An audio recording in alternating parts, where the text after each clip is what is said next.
है। आदिवासी समाज का राष्ट्रवाद का परिभाषा ये है कि हमारे साथ जी रहे सभी सभी लोगों का, सभी जीवों का कल्याण किया जाए। इसलिए हम लोग उद्बोधन भी जोहार का इस्तेमाल करते हैं कि आप इस तरीके देखोगे तो परीक्षा का समय देखिए, होली के आसपास परीक्षा आती है और आदिवासी समाज सबसे ज्यादा बड़ा उत्सव किसी को मानता है, होली को मानता है। होली के आसपास महुए भी गिरते हैं। कनेक्टेड अभी परसों दिन एकदम करंट इंसिडेंट है, प्रदेश अध्यक्ष जी आ रहे थे, वो भी एक सामाजिक काम ही था और सामाजिक मुद्दा ही है कह सकते हैं उसको। और आते समय एक भील प्रदेश के झंडों को लेकर किस तरह से ये जो सामाजिक घटना हुई, उस घटना पर आप क्या कहना चाहिए? देखिए, आदिवासी समाज है वो ऊंच नीच में विश्वास नहीं। शायद विभाग ने ऐसा सोचा होगा कि एक शिक्षक राष्ट्र निर्माता है तो बहुत सारे काम दे दो तो राष्ट्र का निर्माण फटाफट हो जाए, ऐसा भी होगा उनके मन में। क्या? लेकिन चलो वो भी काम हम कर रहे हैं, है ना? तो अध्ययन अध्यापन के अलावा कई सारे हमें ऐसे गैर शैक्षिक काम दिए गए हैं, वो भी हमारा शिक्षक बेहतर तरीके से निभा रहा है। के ऊपर हम लाइब्रेरी स्थापित करने जा रहे हैं। हमारे बहुत सारे शिक्षक हैं वो स्कूल टाइम के अलावा जो अपने आसपास के बच्चों को इकट्ठा करके पढ़ा रहे हैं, तो ये हमने एक नवाचार किया है। लाइब्रेरियां चल रही हैं अभी, है ना? हम खुद पैसा इकट्ठा करते हैं समाज के सारे लोग, तो ये हमने एक नवाचार किया है। ये कि यहाँ शिक्षा का स्तर कमजोर होने का एक रीजन ये भी एक सरकार के द्वारा अनावश्यक गैर शैक्षणिक कार्य दिया जाता है और गैर शैक्षणिक कार्य के बारे में भली भांति सरकार भी जानती है। सरकार अच्छी तरह जानती है कि कितने सारे काम करवाए जाते हैं हमारे पे। जोधपुर की शिक्षा में और इस दक्षिण राजस्थान की शिक्षा में कैसे कंपैरिजन करेंगे?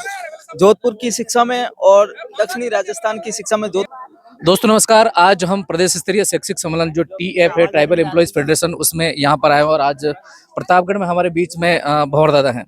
शिक्षा को लेकर के आप यहाँ पर मंचों सब लोगों ने बातचीत की और विशेषकर प्रारंभिक शिक्षा जो है, प्राथमिक स्तर की शिक्षा, उसको सुधारने के लिए वैसे आपने मन से पूरी तरह से एक डिटेल वाइज बात की, लेकिन जो उस स्तर को सुधारने के लिए ऐसे कौन से बिंदु जिनके ऊपर जो दर्शक हैं, जो या फिर श्रोता है, वो फोकस करें? देखिए, शिक्षा में सबसे बड़ी प्राइमरी एजुकेशन हमारा कमजोर है। उसके पीछे बड़ा वजह यह है कि हमारे बच्चे का समय है वो कैसे आपका मेंटेन होता है ना? समय का नियोजन किस तरीके का है और परिवार में भी समय किस तरीके से गुजरता है और विद्यालय में भी बच्चा स्कूल आता है तो उसको टीचर्स कितना समय देते हैं और उनको जो जब पढ़ाने की जरूरत होती है, जैसे मैंने बताया कि 5, 6 और 7 क्लास में यदि बच्चों को हम लोग अच्छा समय देवें, माँ बाप भी समय देवें, बच्चा भी इधर उधर कहीं दूसरे कामों में प्रवृत्त ना हो, तो हमारा बच्चे का ऐसा मैं समझता हूँ कोई शिकायत नहीं आएगी। प्राइमरी एजुकेशन बेहतर हो सकता है। बस इतना सा करना जरूरी है कि माँ बाप हैं वो प्राइमरी एजुकेशन के टाइम बच्चे को बराबर समय दें, शिक्षक भी बराबर समय दें और बच्चे को भी दूसरी जो एक्टिविटीज हैं उनमें उनको संलग्न नहीं करना है। ये बात बड़ी है। दूसरी एक्टिविटी में जैसे एक स्पोर्ट्स होता है, जैसा लोग बताते हैं कि स्पोर्ट्स भी विद्यार्थी के सर्वांगीण विकास के लिए बहुत मायने रखता है, तो अगर वो भी हो तो? नहीं, स्पोर्ट्स के लिए तो कोई दिक्कत नहीं है। जैसा हमारा बच्चा जब से आपका थोड़ा चलना कूदना शुरू करता है तो नैसर्गिक रूप से बच्चा खेलता ही है ना? और जितना खेलेगा उतना हेल्थ अच्छी रहेगी। हमारा उद्देश्य ये भी तो हेल्थ का भी है, स्वास्थ्य का। तो खेल होना चाहिए, लेकिन खेल का मतलब ये नहीं है कि आप जो सबसे ज्यादा टाइम पर बच्चे स्कूल में आते हैं उसी यानी 3 महीने जो जुलाई, अगस्त, सितंबर में सबसे ज्यादा बच्चे स्कूल आते हैं, उसी टाइम खेल के नाम पर हमारा बहुत सारा समय बिगड़ जाता है और यह सभी शिक्षकों को पता है, लेकिन कोई बोलने की हिम्मत नहीं करता है। और मैंने हमारे समाज का एजुकेशन कैसे बिगड़ रहा है उस पर बहुत सारा रिसर्च किया, तो मुझे एक तो ये सबसे बड़ा व्रत उपवास वाला मामला है, त्योहारों वाला, उत्सवों वाला मामला है और एक ये जो खेल वाला मामला जो इन 3 महीनों में होता है, इसको मैंने आइडेंटिफाइड किया है।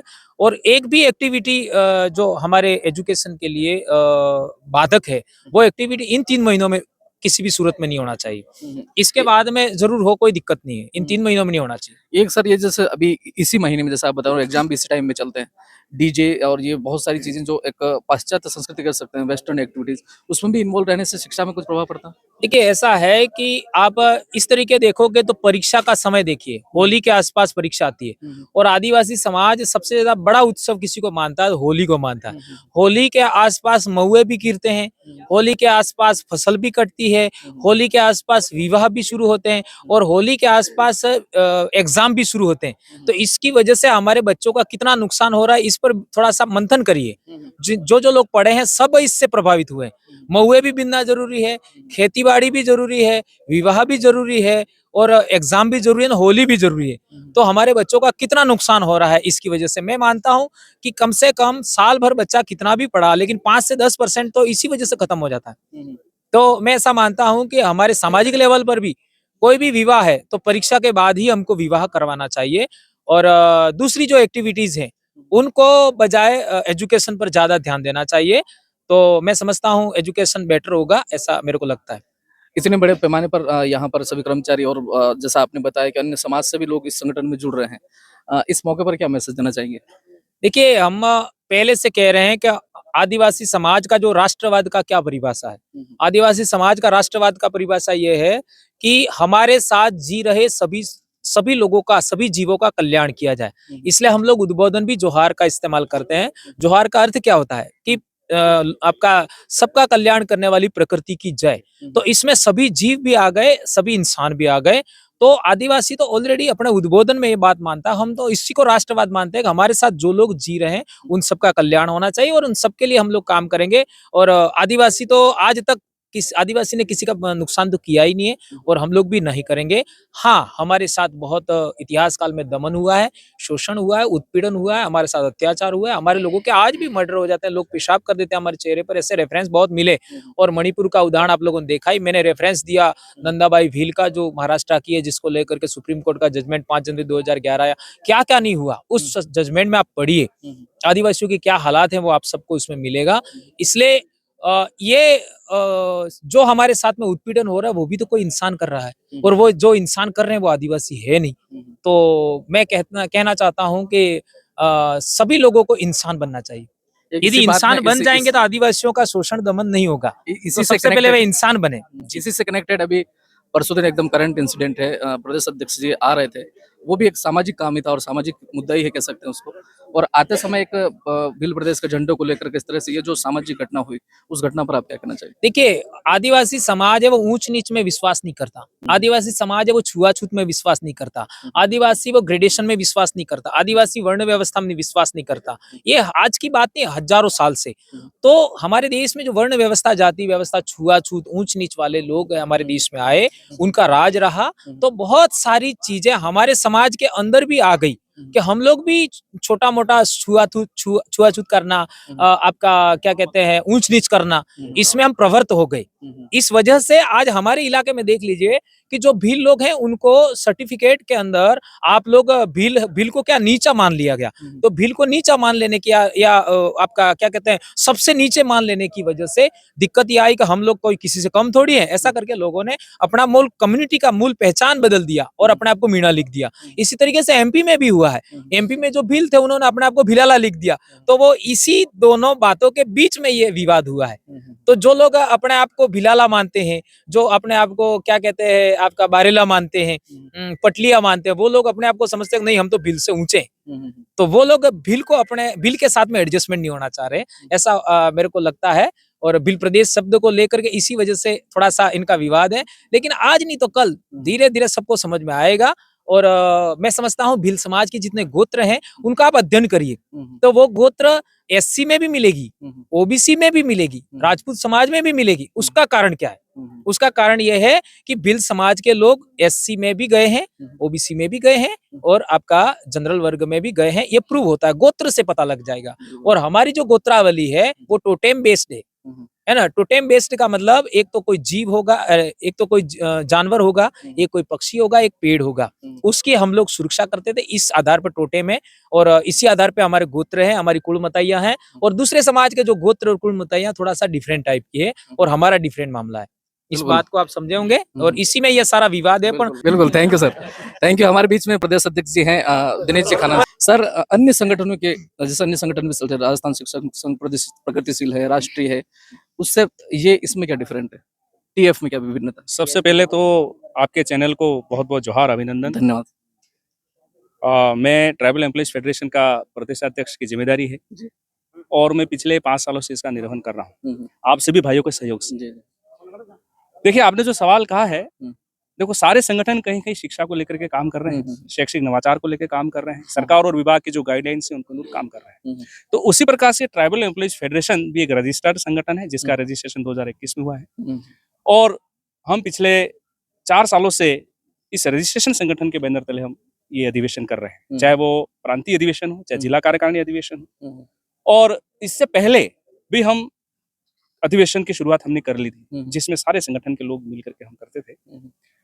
तो सभी संगठन अपने स्तर पे बढ़िया काम कर रहे हैं और हमने ये सोचा कि हमारे पास बहुत बड़ी संख्या के रूप में लोग हैं, तो क्यों नहीं इनकी आवाज को एक बढ़िया मंच मिले और सरकार और विभाग तक एक बढ़िया विकल्प तैयार हो आवाज देने के लिए। उसके लिए हमने एक ट्राइबल एम्प्लॉइज फेडरेशन का निर्माण किया और इसमें जो लोग थोड़े झिझकते हैं, बड़े मंचों पे बोल नहीं पाते हैं या बड़े संगठन है वहां पर अपनी बात नहीं रख पाते हैं या फिर वहां पर उनकी बात नहीं सुनी जाती है, तो क्यों नहीं हम एक ऐसा मंच का निर्माण किया जाए जहां पर सारे लोग बोले और इनकी आवाज है वो सब लोग सुने और विभाग और सरकार तक भी इस बात को पहुंच सके। यही इसका उद्देश्य है। मैं किसी संगठन का इस संगठन से कंपेयर नहीं करूंगा।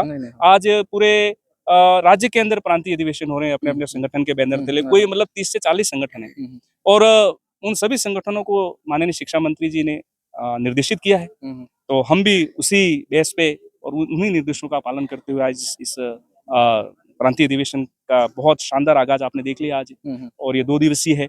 आज कम से कम 8 से 10,000 शिक्षक बंधु और कर्मचारी बंधु हमारे बीच में पधारे और जो भी समस्याएं हैं वो बात रखी और कुछ बहुत अच्छी बातें हैं सरकार की और विभाग की, तो उनको हमने इस मंच के माध्यम से धन्यवाद भी अर्पित किया है। तो बहुत बढ़िया है और उम्मीद करते हैं कि ये आपका अपना मंच है, तो बिल्कुल आप आइए। ऐसा हम सब कई जगह पर ऐसा बोला जाता है कि शिक्षक के ऊपर शिक्षा के अलावा बहुत सारी जिम्मेदारियां भी होती है, तो क्या इसके ऊपर भी कुछ समस्याओं के ऊपर भी आपका जो संगठन है आगे बात करेगा? बिल्कुल करेगा। देखो एक शिक्षक होता है वो राष्ट्र निर्माता होता है, तो शायद विभाग ने ऐसा सोचा होगा कि एक शिक्षक राष्ट्र निर्माता है तो बहुत सारे काम दे दो तो राष्ट्र का निर्माण फटाफट हो जाए, ऐसा भी होगा उनके मन में क्या? लेकिन चलो वो भी काम हम कर रहे हैं, है ना? तो अध्ययन अध्यापन के अलावा कई सारे हमें ऐसे गैर शैक्षिक काम दिए गए हैं, वो भी हमारा शिक्षक बेहतर तरीके से निभा रहा है।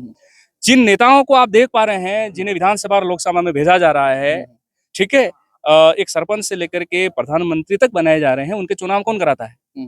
शिक्षक करा रहा है। तो शिक्षक तो एक बहुत बड़ा काम कर रहा है, शिक्षक ही सरकार बना रहा है, शिक्षक ही राष्ट्र को निर्माण कर रहा है ना? लेकिन अब हमें ये लगने लगा है कि इससे ज्यादा गैर शैक्षणिक काम मिलने से कि बच्चों का नुकसान हो रहा है। हाँ भाई, जैसे तो हम इस संगठन के माध्यम से और आपके चैनल के माध्यम से भी सरकार को और विभाग को ये कहना चाहते हैं कि बच्चों की शिक्षा आप सबसे पहले रखो। कि जैसे पहले चलता था, जब हम पढ़ते थे उस समय टीचर क्लास में ही पाए जाते थे, गैर शैक्षणिक कार्य बहुत कम हुआ करते थे या विभाग अपने स्तर पे उन कामों को कर लेता था। लेकिन आज हर कोई नया जो गैर शैक्षणिक कार्य आ रहा है वो उनके कंधों पे डाला जा रहा है, शिक्षकों के कंधों पे। तो हम तो इस मंच से और संगठन के माध्यम से यही सरकार से विनती करते हैं, निवेदन करते हैं कि गैर शैक्षणिक कार्य को कम किया जाए और जो बेरोजगार लोग हैं बहुत सारे, तो क्यों नहीं वो काम उनको दिया जाए। तो एक तो उनको इससे रोजगार भी मिल जाएगा, है ना? बहुत सारे प्रशिक्षित लोग घूम रहे हैं, तो ऐसे गैर शैक्षणिक कार्य हैं, वो एक ऐसा स्पेशल भर्ती निकाल के या कोई स्पेशल कैडर बनाकर सरकार उनको देना चाहिए ताकि उनको भी रोजगार मिल जाए और एक वो भी विभाग और सरकार और देश में अपना अच्छा सेवा का योगदान दे सके। ठीक है, बाकी हम अच्छा पढ़ा ही रहे हैं, अच्छा काम कर ही रहे हैं, तो हमें पढ़ाने का और ज्यादा अवसर दिया जाए बच्चों को, तो हम यहाँ से बहुत अच्छे बच्चे निकालेंगे, IAS RS अच्छे खिलाड़ी, क्योंकि शिक्षकों में बहुत योग्यता है। बिल्कुल। प्रदेश अध्यक्ष होने के नाते ये जो संगठन है, इसमें जैसे ऐसी कौन सी स्पेशल टॉपिक है शायद यहाँ पे अधिवेशन के, या फिर ऐसी कोई नवाचार करने की कोई प्रक्रिया के ऊपर भी कुछ है क्या डिस्कस यहाँ पे? जैसा कि आप मैं देख पा रहा हूँ, पिछले जब से ये शुरू हुआ है सम्मेलन तब से आप हैं, तो आपने भी सुना ही होगा, है ना? पहला उद्देश्य है शिक्षा, स्वास्थ्य और जैव विविधता, और इसके ऊपर हमने काम करना शुरू कर दिया है। और मैंने बताया भी था और हमारे दादा ने भी बताया था कि हर ब्लॉक के ऊपर हम लाइब्रेरी स्थापित करने जा रहे हैं। हमारे बहुत सारे शिक्षक हैं वो स्कूल टाइम के अलावा जो अपने आसपास के बच्चों को इकट्ठा करके पढ़ा रहे हैं, तो ये हमने एक नवाचार किया है।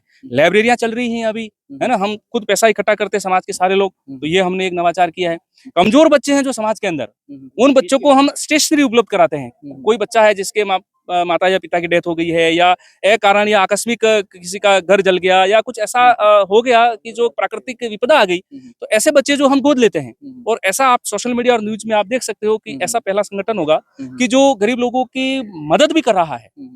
दूसरी बात, पर्यावरण को लेकर के हम बहुत ज्यादा सजग हैं। हम सालाना कहीं न कहीं वृक्षारोपण करते ही हैं, और अभी भी आपको कहा ही है कि हम कोई ऐसा जगह चिन्हित करेंगे जहाँ पर हर जिले के अंदर वृक्षारोपण होगा। ठीक है। इसके अलावा और भी इसके माध्यम से हम बहुत सारे नवाचार करने चाह रहे हैं, जो हमारा उस बायलॉज के अंदर उद्देश्य है, उन उद्देश्यों के अनुरूप हम बहुत सारे ऐसा काम कर रहे हैं।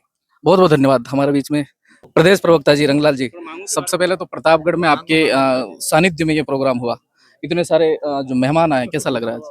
बहुत ही अच्छा लग रहा है। सबसे पहले तो आपके चैनल को बहुत बहुत जोहार। धन्यवाद। और मैं आज एज ए प्रदेश प्रवक्ता रंगलाल बीड़ा प्रदेश स्तरीय शिक्षक सम्मेलन में पधारे हुए हमारे सभी शिक्षक साथियों का बहुत बहुत आभार प्रकट करता हूं। और बहुत ही खुशी की बात है कि इतनी संख्या में शिक्षक साथी आए हैं, जितने हमें अपेक्षा नहीं थी, तो सबसे बड़ी खुशी की बात है। और आज इतने शिक्षक साथियों की उपस्थिति में हमने बहुत सारी मांगों के बारे में मंच के माध्यम से बातचीत करी है, तो ये बहुत खुशी की बात है। और उम्मीद करते हैं कि मैंने आज मंच के माध्यम से जो जो मांगे रखी वो सरकार तक जाएगी। क्या क्या क्या मांगे, क्या मुख्य मांगे क्या है? देखिए, शिक्षकों की और शिक्षक, शिक्षार्थी और शिक्षा, हम इन तीन चीजों को लेकर आज चर्चा करी। तो सबसे बड़ी बात क्या है कि यहाँ हमारे जो एक अनुसूचित क्षेत्र है, अनुसूचित क्षेत्र में शिक्षा का स्तर बहुत ही कमजोर है। और शिक्षा का स्तर कमजोर होने का मुख्य कारण है कि स्कूलों में पद ही रिक्त है, और पद रिक्त है तो आप सोचिए कि शिक्षा संभव ही नहीं है। तो ऐसे में हमने मांगे उठाई करना जल्द से जल्द से डीपीसी हो। और अभी जो डीपीसी हुई है वो अभी 2 डीपीसी और भी पेंडिंग चल रही है। तो हम सरकार से अभी हमने मांग रखी है मंच के माध्यम से कि डीपीसी समय पर हो। और एक और हमारी मांग रखी कि जैसे इस क्षेत्र में जो पदोन्नति होती है, तो उस पदोन्नति में क्या है कि जैसे बाहर के व्याख्याता आते हैं और बाहर के प्रिंसिपल आते हैं, तो वो एक निश्चित समय या कुछ समय तक बाद सरकार में अपने पेट रखते हैं अधिकतर लोग, तो वो ट्रांसफर करा के चले जाते हैं। तो इससे हमारी जो समस्या है वो वहीं की वहीं रहती है। तो इस समस्या का उससे समाधान के लिए एक हमने का सुझाव दिया है और मांग रखी है, और सरकार इस पर विचार करना चाहिए कि व्याख्याता से प्रिंसिपल तक, और मतलब यानी कि इस क्षेत्र के लिए अलग से पदोन्नति का बोर्ड गठन किया जाए। और उस पदोन्नति बोर्ड के माध्यम से हमारे यहाँ एक और मांग चल रही है, सामाजिक स्तर पे भी है और कर्मचारियों की भी मांग है कि अनुसूचित जनजाति के लिए 12 में से 6.5 की मांग है। अगर वो मांग पूरी हो जाती है और यहाँ का पृथक बोर्ड बन जाता है, तो यकीन मानिए कि काफी जो शिक्षक हैं यहाँ पर अपने इस क्षेत्र के लगे, और अगर ऐसा हुआ इस क्षेत्र की जो समस्या है वो समाधान होगा, और पदों की जो समस्या आ रही वर्तमान में वो भी खत्म हो जाएगी। और जो अधिक से अधिक प्रिंसिपल बनेंगे, व्याख्याता बनेंगे इस क्षेत्र के लोग, तो स्वाभाविक है कि हमारी समस्या समाधान होगा। और एक चीज आ रही है कि यहाँ शिक्षा का स्तर कमजोर होने का एक रीजन ये भी एक सरकार के द्वारा अनावश्यक गैर शैक्षणिक कार्य दिया जाता है। और गैर शैक्षणिक कार्य के बारे में भली बात सरकार भी जानती है, सरकार अच्छी तरह जानती है कि कितने सारे काम कराए जाते हैं हमारे पे। देखिए, ऐसा है कि हम लोग गवर्नमेंट के सर्वेंट हैं, यानी we are the subject of government. तो एज ए सब्जेक्ट होने के नाते हम लोगों को काम तो करना ही पड़ता है, लेकिन कहीं ना कहीं अगर वाकई शिक्षा विभाग, तो शिक्षा विभाग होने के नाते शिक्षा पर मुख्य फोकस होना चाहिए। लेकिन कहीं ना कहीं सरकार अपने अन्य जो योजना है उसको पूरा करने के लिए शिक्षकों पर ज्यादा भार डाल रही है। तो अगर अपन आप जैसे देखा कि भारत का जो विजन है 2047 तक विकसित राष्ट्र बनाने का एक संकल्प है, तो आप अगर एक तरफ ये देखते हैं कि विकसित राष्ट्र का संकल्प भी देखते हैं, और एक तरफ आप शिक्षा के प्रति आप जिम्मेदार नहीं हैं और अनावश्यक गैर शैक्षणिक कार्य कराते हैं, तो वो जो शिक्षक हैं कैसे पढ़ा पाएंगे। आज देखें कि अनुसूचित क्षेत्र में, मैं बाहर इधर घुमा नहीं इतना, तो मैं जितना घुमा अनुसूचित क्षेत्रों में, मुझे जितना आइडिया है, मुझे समझ में आता है कि अनुसूचित क्षेत्रों में प्राथमिक जो स्तर की जो शिक्षा है इतनी कमजोर है कि एक मुझे बोलना नहीं चाहिए, पर बहुत कमजोर है। और इतने कमजोर व्यवस्था होने के शिक्षा व्यवस्था होने की वजह से बच्चा 6 से 8 में पढ़ता है और उसका स्तर पहली से 5वीं यानी कि प्राथमिक स्तर लायक होता है। तो ऐसी अवस्था में आप कैसे उम्मीद करेंगे कि वे बच्चे आने वाले समय में देश का फ्यूचर बनेंगे। तो ये बड़ी समस्या हो रही है। और ये इस शिक्षा के अलावा हमने भी इस बात रखते हुए इसके अलावा हमने शिक्षकों की और भी मांगे रखी शिक्षक के अलावा, जैसे कि मिड डे मील की बात करी आज मैंने मंच के माध्यम से। इस क्षेत्र में पहली कक्षा से 8वीं तक के जो बच्चे हैं अभी मिड डे मील का मतलब उनके लिए योजना चल रही है। और अभी हमारी मांग है कि जो मैंने धरातल पे महसूस किया, हम पढ़ाते हैं विद्यालय में तो, कि पहली से 8वीं तक तो आप खाना देते हैं, लेकिन 9 से 12 जब खाना नहीं मिलता है तो बच्चे, आप सोचिए कोई खाना खा रहा है, कोई खाना खा रहा है और उसके पास में वो देखे तो कैसे महसूस होगा? भेदभाव महसूस होता है। एक तरफ हम लोग, जैसे मैं एक ब्रांड एम्बेसडर भी हूँ जन जागरूकता को लेकर गवर्नमेंट की कुछ योजना उसमें, तो जहाँ मतलब मुझे वैसा जो समझाया गया कि हमें लैंगिक समानता को कम करना है या फिर खत्म करना है, उस पर हमें अवेयरनेस करना है। तो एक तरफ गवर्नमेंट कहती है कि समानता का भाव लाना है, तो यहाँ जो मिड डे मील में मुझे एक असमानता नजर आई, भेदभाव नजर आया कि भेदभाव यूँ कि बच्चे पहले से 8वीं तक खाना खा रहे हैं और 9वीं से बाहरी खाना नहीं खा रहे हैं। और देखिए कि देखो दूर से बच्चे आते हैं, ग्रामीण क्षेत्रों में लगभग 5-5 किलोमीटर दूर से बच्चे आते हैं, तो उनको स्वाभाविक है घर पे इतना जल्दी खाना बनता नहीं है, तो भूखे आते हैं। और ऐसे में अगर वो बच्चे भूखे रहें और बाकी बच्चे खाना खाएं तो स्वाभाविक है कि आप समझ सकते हैं क्या परिस्थिति बनती होगी। तो ऐसे समय में हमारी मांग है रही, आज संगठन की आज हमने सार्वजनिक मांग करी है कि पहली से 12वीं तक की कक्षाओं के लिए मिड डे मील की योजना शुरू की जाए गवर्नमेंट की, ताकि हमारे बच्चे जो है मानसिक और शारीरिक रूप से स्वस्थ हों, कुपोषण के शिकार नहीं हो। ये हमारी मांगे हैं। क्या सभी जो लोग आए हैं उनको क्या मैसेज देना चाहेंगे? आज लास्ट सवाल आज ट्राइबल एम्प्लॉयज फेडरेशन के तत्वाधान में प्रदेश स्तरीय शैक्षिक सम्मेलन में पधारे हुए सभी शिक्षक साथियों को मेरा यही संदेश है कि जिस संगठन के बैनर तले आज आप यहाँ शामिल हुए हैं, उस संगठन के जो मेन एजेंडा है हमारा, देखो मैंने समझता हूँ कि आज तक इस खुले तौर पे वैज्ञानिक शिक्षा, मानवतावादी शिक्षा को लेकर किसी संगठन ने बातचीत करी होगी, क्योंकि हम लोग कई बार ऐसा है कि पॉलिटिकल लोग हैं, सोशल में भी ऐसे लोग होते हैं जो हमसे नाराज रहते हैं, लेकिन हमने वैज्ञानिक शिक्षा को लेकर, अंधविश्वास के खिलाफ, मानवतावादी शिक्षा को लेकर बड़े अच्छे से मंच पे हमने इस पर बातचीत किया, समाज में जनजागरूकता फैलाया।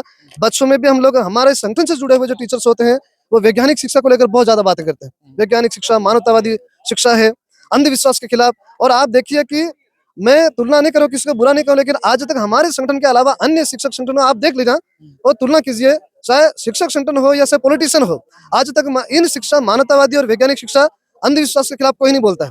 ये काम हम लोग करते हैं और हम चाहते हैं कि इस मुहिम में ट्राइबल एम्प्लॉयज फेडरेशन से सभी वर्ग के लोग जुड़े।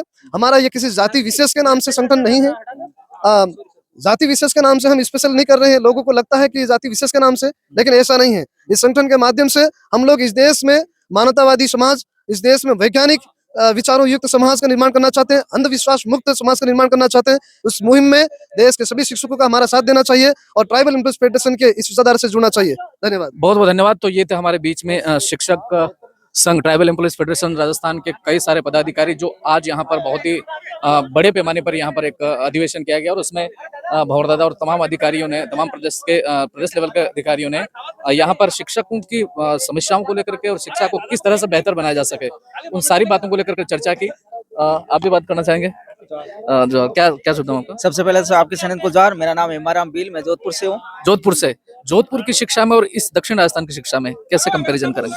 जोधपुर की शिक्षा में और दक्षिणी राजस्थान की शिक्षा में, जोधपुर में जो अपने जैसे ट्राइबल जो बच्चे हैं वो थोड़े शिक्षा में कमजोर है और स्कूल भी कम जाते हैं और कम पढ़ते हैं। क्या कारण? इसका मेन रीजन है कि इतना वहाँ अवेयरनेस नहीं है। और ये यहाँ देखा मैंने दक्षिणी राजस्थान में कि यहाँ मतलब बच्चियाँ भी ज्यादा पढ़ती हैं और वहाँ मतलब उस एरिया में बच्चियाँ कम पढ़ती हैं। ये थोड़ा अंतर मैंने देखने को मिला।